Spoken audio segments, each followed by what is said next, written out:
Childhood. The word alone probably provokes imagery of a time long lost, held dearly in your mind as pure and innocent. Of course, following your graduation from whatever primary school you attended, this whimsical world you once knew likely shattered into a million pieces. These days, your childhood may seem distant and forgotten. But is it really unattainable? It'd be the dream to be able to relive perhaps even a day of childhood. The dead relatives you'd talk to, friends you'd see, experiences you could have, yeah, it's the dream. And, unknown to you, it's all possible. This specific ritual goes back over 200 years, and has arguably existed in other forms for over 500. To put it simply, the ritual involves the use of a vehicle to temporarily transport a version of yourself back into your childhood consciousness. Sound complicated? Let's break this premise down. A vehicle is a loosely defined term, and over the years many hundreds of them have been used in this ritual, ranging from ball pits to jungle gyms to hopscotch courts. All it really has to be is a relatively large play structure which holds sentimental value to you. We'll be focusing on performing the ritual with the most effective vehicle today, bouncy castles. But know it can be performed with other similar play structures. For obvious reasons, don't even try doing this until you're at least 16 or 17 years old. Before then, you're too similar to a child for the ritual to work. A quick forward before the instructions and details of this ritual: the ritual can be considered unsafe. Temporal travel has always been a rather risky phenomenon, and similar risks exist in this ritual, which will be described in detail later. Do this at your own discretion. To begin, you'll need to choose your bouncy castle. In theory, any one of suitable size, meaning large enough and spacious enough to contain you and some other supplies, will work. In practice, however, some other factors are extremely important to your chances of success. For one, sentimental value is huge. The entire ritual is based on using the power of childhood nostalgia, so the more nostalgia or even affinity you have for the bouncy castle, the greater your chances of success. Ideally, there'd be a bouncy castle that you used for all of your childhood birthday parties which you loved. But that's quite rare, so try to go for something you used in at least one birthday party. Don't mind if it's not the exact same, slight differences in color or model don't matter as long as you feel nostalgia for it. If it's functionally the same, it's the same. If by chance you never had a bouncy castle in any of your birthday parties, think of one you used at another person's party, public event, etc. If you, somehow, haven't stepped foot in a bouncy castle in your entire life, or you don't like them in general, consider using another vehicle or abort the ritual entirely. The consequences for an unwise choice in bouncy castle can be dire. The other factor to consider is practicality, and while it's significantly less important than sentimental value, it should be noted. The ritual takes up a good deal of space, and you'll want your bouncy castle to ideally have a wide, easily accessible area to perform it in. This may also be important in emergency situations. For this reason, an obstacle course-style bouncy castle would be less than perfect. As one, it might lack appropriate space requirements, and two, in the event of the need for a quick getaway, you might have a less than ideal time escaping. Choose a day to perform the ritual. Any day of the year will be fine, so long as it isn't a day of great tragedy or unwell memories. I'd recommend trying it on your birthday, Christmas, or another day of childhood significance, but these are not strict requirements. Make your choice and acquire your bouncy castle. Inflate it and set it up in a backyard. The backyard should be spacious enough to host your bouncy castle with room to spare. For obvious reasons, the best backyard choices would be either yours if you have one, your parents', or your childhood home's. If you can't access a backyard which you're sure will be secure, meaning one you have legal access to, then abort the ritual. There are still some supplies you'll need to obtain, listed below. Don't be lazy here, make your choices considerately and you will be rewarded. In contrast, making them unwisely will put you at much greater risk. Pick a crayon. Its color should be visible against the surface of the bouncy castle and, ideally, it should be your favorite color. This provides the most guaranteed protection, but in most situations any color should do so long as it's visible. Pick a favorite childhood book. The most important factor here is sentimental value, but it should also be at least 6 pages long with a middle point, meaning both sides of the spine of the book will be weighed equally when flipped to that point. Hardcover is also preferred. Pick a song from your childhood in any kind of music player. If it's working and loud enough to hear, it works. Again, the most important factor for the song is sentimental value. It needs to carry emotions and memories with it and needs to be from your childhood. The song can technically be any length, but choosing one under 2.5 minutes would be severely unwise. I cannot emphasize how important music choice is. You don't want to choose incorrectly here. Pick a toy from your childhood. Again, the more sentimental value, the better. The best option would be your favorite stuffed animal that you slept with every night for years, but not everyone has one. Any toy you enjoyed for a good amount of time will serve fine. Pick a candy you loved during your childhood. The same point of sentimental value applies. The candy should be still available today and you must still like or tolerate its taste. Pick 4 candles of a scent you found pleasant during your childhood. Whether you currently like the smell or not is irrelevant. Pick up a lighter along with this. With your supplies obtained and your bouncy castle ready, it's time to begin the ritual. Head out to your bouncy castle at any time of day when the sun is still out. You'll want to begin at or before sunset, just make sure it's not at night and you don't have other commitments in the time frame. I'd recommend trying it during golden hour, as it produces the most nostalgic setting for most people. Inflate your bouncy castle if you haven't already done so. Once it's completely inflated, set your 4 candles in the 4 outside corners of the bouncy house. Do not place them inside the inflatable. Light them. After the 4th candle is lit, enter the bouncy castle with your supplies and make your way to your designated ritual space. Take your crayon and draw a large circle in the space. It should be large enough to fit your whole body laying down with plenty of leg room. Take special precaution to ensure this is the case. Make sure the circle is clearly visible against the surface and unbroken. Set your supplies down in front of you. Note, you can do the following instructions in any order. Take your childhood book and read it. You don't need to read the whole thing, just enough so you feel and remember why it was so enjoyable. Once you've done so, flip to its exact middle pages, so if it was 10 pages long, flip to pages 5 or 6. Take your crayon and place it somewhere surrounding your circle. Take your toy and play with it for a minute like you used to.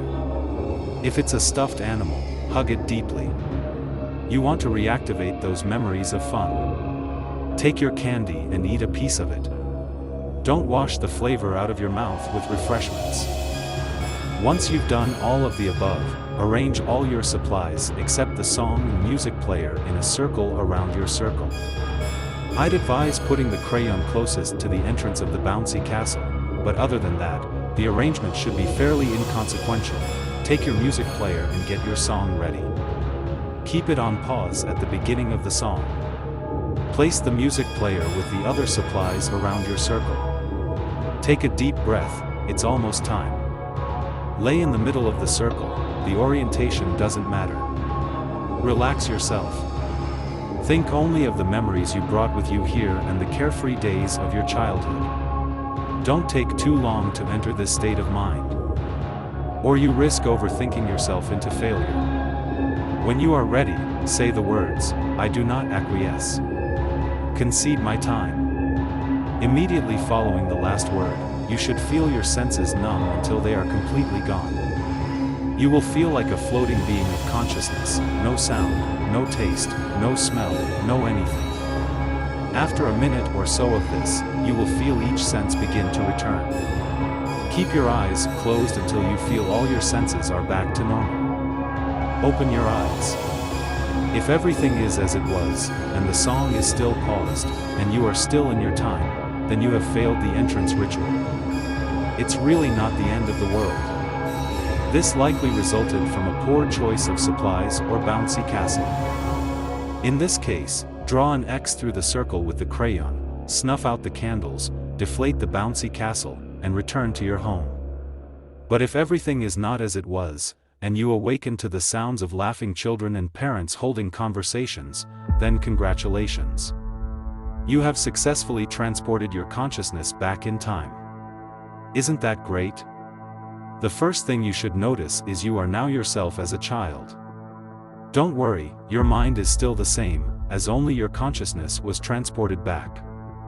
Remember not to panic. Take a look around you. Your supplies will all be there, except for the music player. So what the hell is going on? This plane of existence is entirely supported by your supplies up in our reality. This is why your choice of supplies and proper following of the instructions was so crucial. The supplies are vessels of perception. Say you made a poor choice in candy, notice how everything tastes bitter, or you can't taste at all.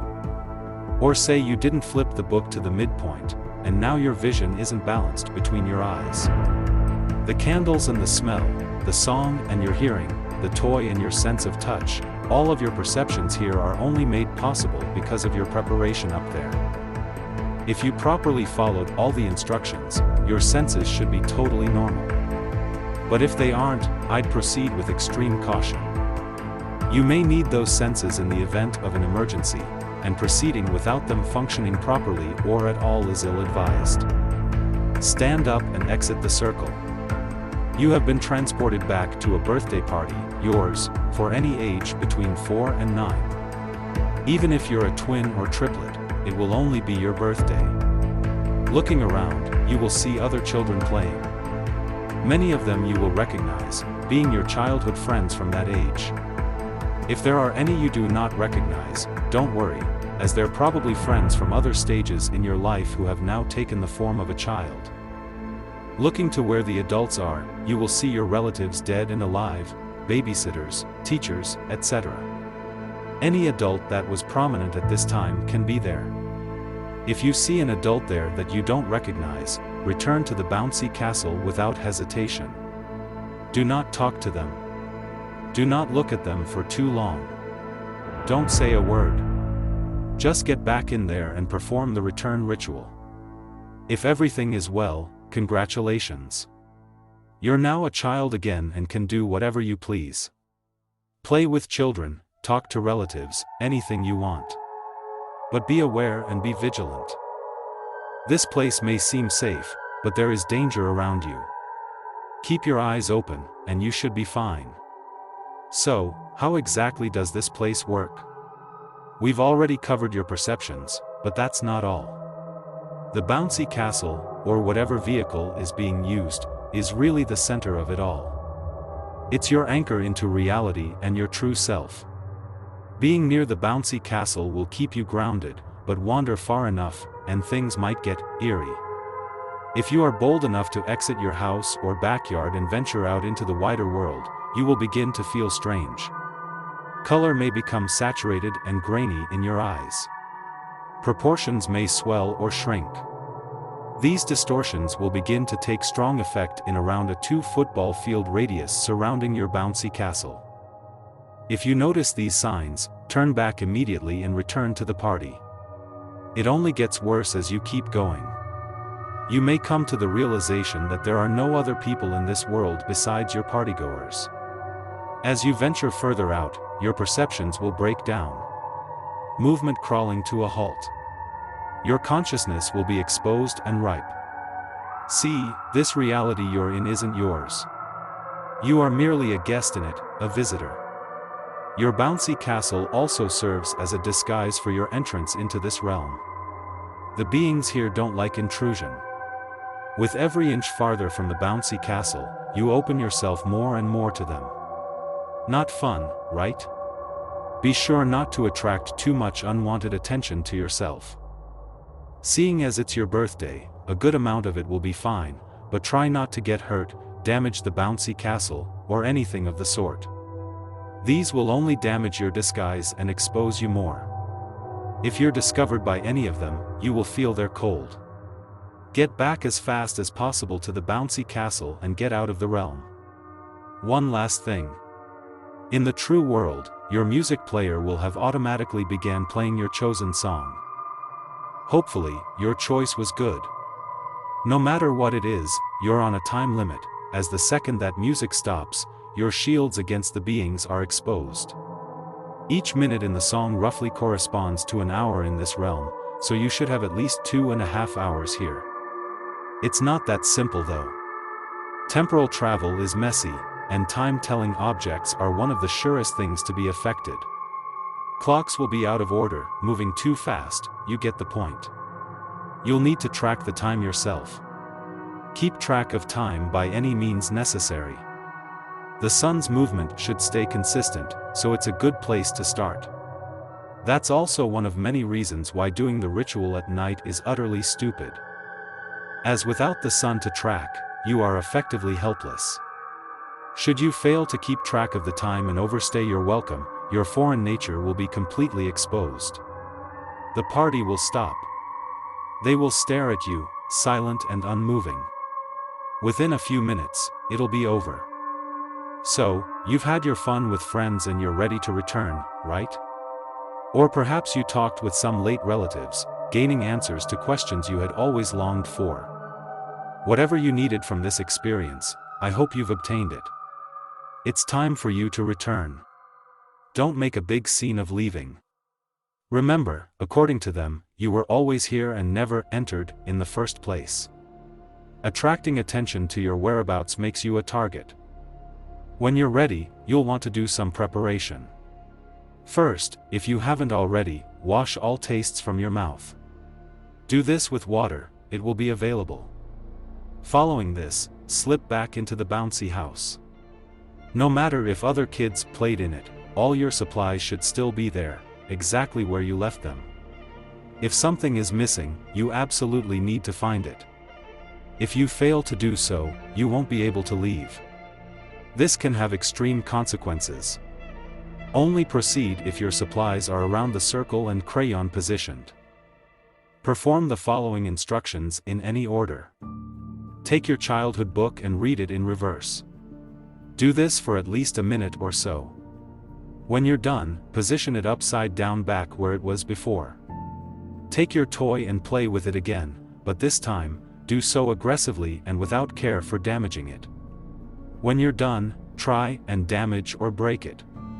Succeeding doesn't matter, just earnestly try to damage it and you'll be good. Place the damaged toy in back where it was before. Take your candy and chew it without swallowing. No matter how it tasted before, it will now have a slightly bitter, unpleasant taste. Spit it out, and place the chewed remains where the candy was before. Leave the crayon where it is. With this completed, lay back down in the circle. Make sure all parts of your body are within it. Close your eyes. Relax.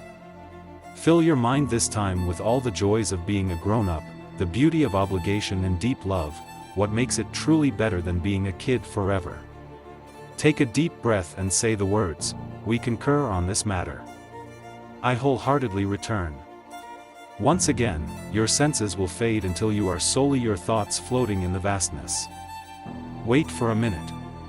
Hopefully, you begin to hear your song. No matter how much time you spent there, it will always start playing from the last 30 seconds. You will hear it crescendo and shine, it will sound better than it ever has. Slowly, as the end of the song comes and the music fades, your senses will return to you. You have returned, but the danger isn't over yet. You'll notice you're back in your own current body, with any warped senses repaired to their true status. Look around your circle. Your supplies should be gone except for the crayon and the music player. The latter will have stopped playing, with the song you chose paused at the end. The former will be lying as it was. Take the crayon and draw an X through your circle. Go outside. Snuff out the candles. Deflate the bouncy castle. With these steps done, you can finally breathe a sigh of true relief. It's over. You have successfully returned to reality with the experience gained from the ritual. Most people feel an end to their desire to return to childhood and fully embrace adult life. In any case, I wouldn't try the ritual again. Your soul is now marked to the beings, and they will likely know when and if you return to that realm. Or perhaps you were stupid and didn't bother finishing what you started. If you failed to cross your circle out or perform any of the final steps in time, then congratulate yourself, as you've just opened a temporal portal for them to come for you. If I were you, I'd just off myself at that point. Otherwise, enjoy the results and the rest of your years.